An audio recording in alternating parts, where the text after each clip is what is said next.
Hello everyone, I have updated the RaizSpace.com website, so I think it's a great time for me to remind people that there is a RaizSpace.com website. That's RaizSpace.com, and it features my mods, well, the links to my mods and what the mods contain. I should probably add a few more here, but these are the major ones so far. And we have my designs, so if you wanted to see some of my spacecraft designs, they are here with some details and usually video on my YouTube that features them in some way.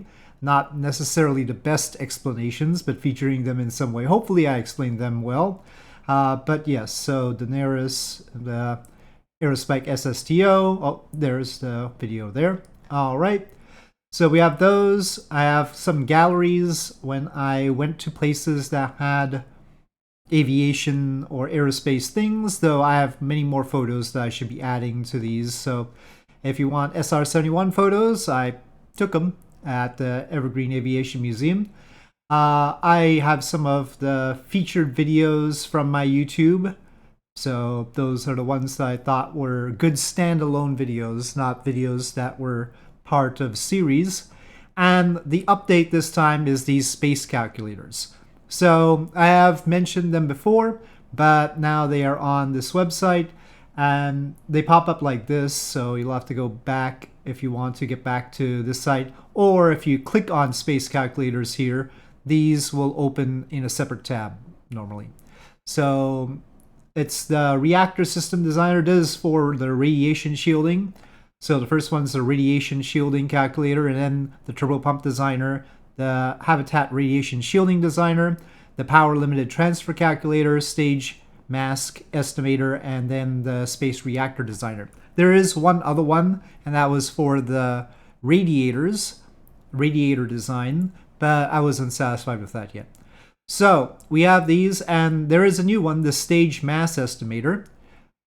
We can open a new tab, and it works like this. You got pump fed, pressure fed, and you can select the pressures of your tanks.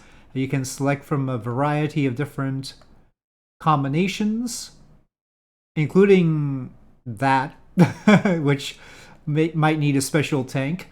So, you know, a hexafluoride. No, that's not. That's a pentafluoride, isn't it? Anyway, so then you type in your propellant mass, make sure the mixture ratio is okay.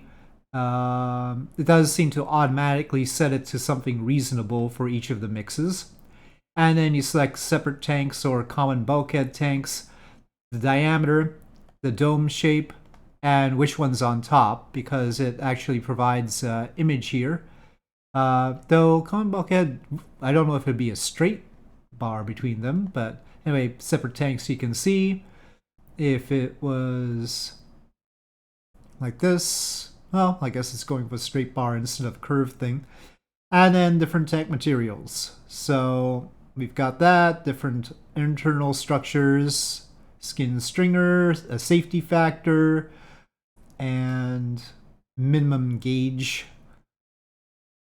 And then a whole bunch of other stuff. You might want to change them. You might not want to change them from the defaults. That's fine. It'll give you a number anyway. And then there's an optimistic, nominal, and conservative number. So there's a way to estimate the stage masses without just using procedural parts to shape it. And it'll give you some kind of breakdown. It does include stuff like avionics, so you can subtract that out if you want to.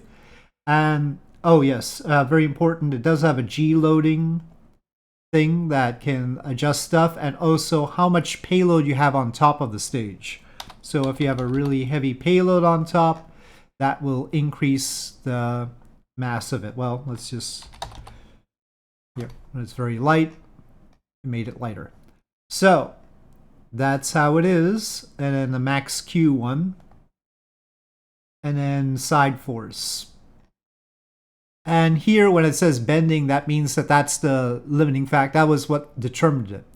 So it is the bending moment that determined it.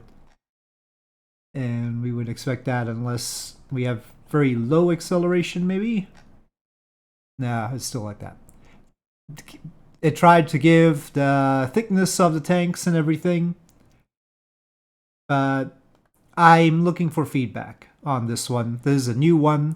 It might not be right.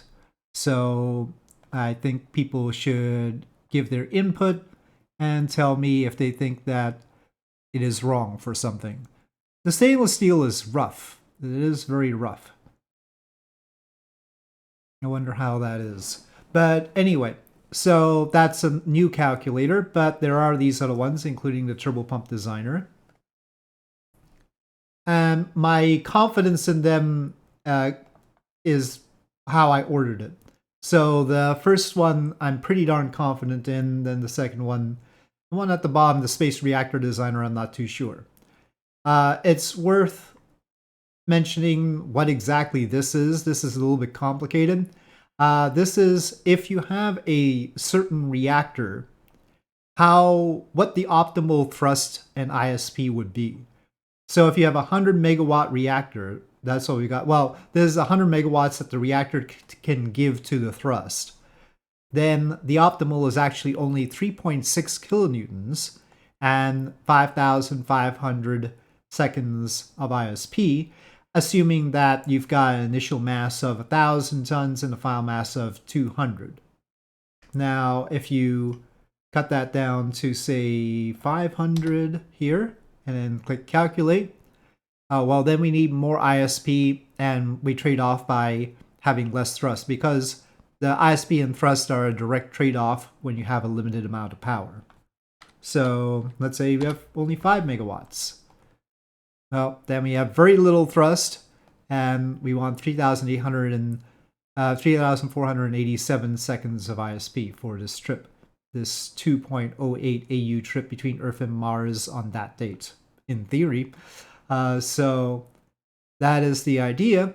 And you see the propellant mass, and it'll take 1.36 years, it says. I don't know how a trip between Earth and Mars has got to take... Well, I guess it could. Yeah, I mean, if it's 2 AU, and you're sort of going... It is assuming that you're going in a straight line. So it would take a while.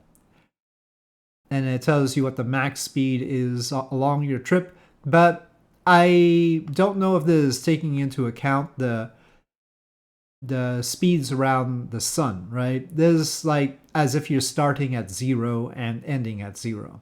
So keep that in mind. It's simplifying things like that and won't be particularly good for the inner planets as much as the outer planets. Anyway, so that's the power limited calculator, power limited transfer calculator. And then the turbo pump calculator, you set your engine type. It's got some reference presets, like this, the RL10A4 in theory. It's got liquid hydrogen, liquid oxygen, and then here's Raptor vacuum, J2S, all our favorites really. But those are just presets. You can change them, and it'll have the fuel pump. You can change all the parameters to try and optimize it, and then oxidizer pump, and then the turbine, which is what runs the pumps. Once you've set what the pumps need to be, then you can figure out what the turbine needs to do. Because it's only after you set these that you know how much turbine power you need. So you can see the 483 kilowatts required, really 482.7, and then this has to generate that. It's all very technical, obviously, and it's not for everyone, but there they are. At least they're more easily accessible than they used to be. And if you have an idea for one of these kinds of calculators, or if you have any critiques, you can just tell me, or I don't know if you can add comments to this page. I think not right now. I'll might allow that or might not, but you can just comment to me in my videos is the best way to go, since I read those. All right, so that's the website. I'll be adding more content. I've always wanted to spend time on it, but I haven't spent time on it. There you go, RaizSpace.com. With that, thank you for watching. I hope you enjoyed this video. If you did, please do press like. If you have any comments or suggestions, please leave them in the comment section below, and I'll see you next time.